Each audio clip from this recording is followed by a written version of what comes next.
പ്രിയപ്പെട്ടവരെ, reporter breaking.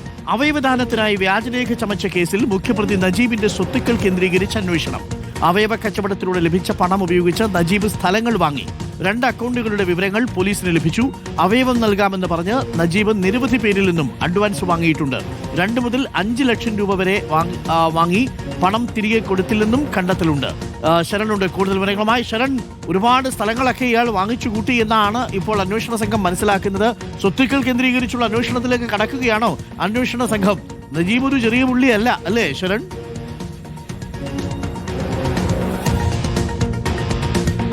Arunkumar, Najeeb ഒരു ചെറിയ പുള്ളിയല്ല എന്നുള്ളത് ഇതിനകം തന്നെ പോലീസ് കൺഫേം ചെയ്ത കാര്യമാണ്. എന്തായാലും ഈ നജീബിന്റെ റാക്കറ്റിനെ സംബന്ധിച്ചുള്ള കൂടുതൽ വിവരങ്ങൾ ഇപ്പോൾ പോലീസിന് ലഭിച്ചിരിക്കുന്നു എന്നുള്ളതാണ്. ഇന്നലെ നമ്മൾ ഈ നജീബിന്റെ ക്രിമിനൽ പശ്ചാത്തലം സംബന്ധിച്ചുള്ള വിവരങ്ങൾ പുറത്തുവിട്ടിരുന്നതാണ്.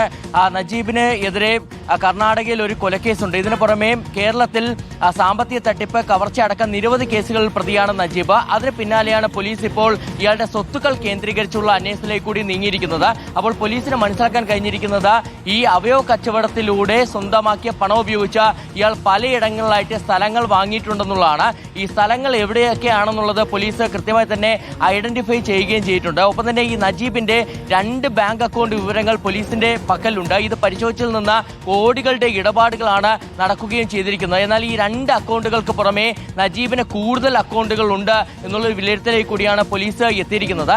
മറ്റൊരു പ്രധാനപ്പെട്ട കാര്യം, ഇയാൾ നേരത്തെ വലിയ രീതിയിൽ തന്നെ അവയവ കച്ചവടം നടത്തിയിരുന്നു. പ്രത്യേകിച്ച് 30-ലധികം അവയവ കച്ചവടം നടത്തിയിരുന്നു എന്നുള്ള ചില വിവരങ്ങൾ പുറത്തു വന്നിരുന്നതാണ്. എന്നാൽ അതിനപ്പുറം ഈ അവയവം നൽകാമെന്ന് പറഞ്ഞുകൊണ്ട് ഇയാൾ നിരവധി പേരിൽ നിന്നാണ് അഡ്വാൻസ് തുക വാങ്ങിയിരിക്കുന്നത്. 2 മുതൽ 5 ലക്ഷം രൂപ വരെയാണ് ഇയാൾ പലരിൽ നിന്നും വാങ്ങുകയും ചെയ്തിരിക്കുന്നത്. എന്തായാലും ഇപ്പോൾ പോലീസ് പറയുന്നത് ഈ അത്തരത്തിൽ പണം നഷ്ടമായ ആളുകൾ പരാതിപ്പെടാൻ തയ്യാറാകുന്നില്ല എന്നുള്ളതാണ്. നമുക്കറിയാം, നിയമവിരുദ്ധമായിട്ടുള്ള അവയവ കച്ചവടമാണ് ഇവിടെ നടക്കുന്നത്, അവയവദാനമാണ് ഇവിടെ നടക്കുന്നത്.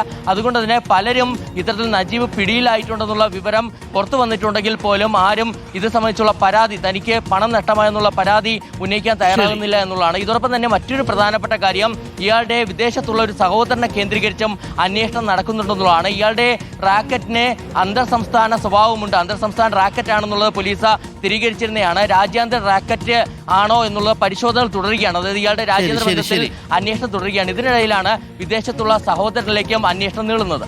ഓക്കെ, താങ്ക് യു ശരണാണ് വിവരങ്ങൾ നൽകിയത്.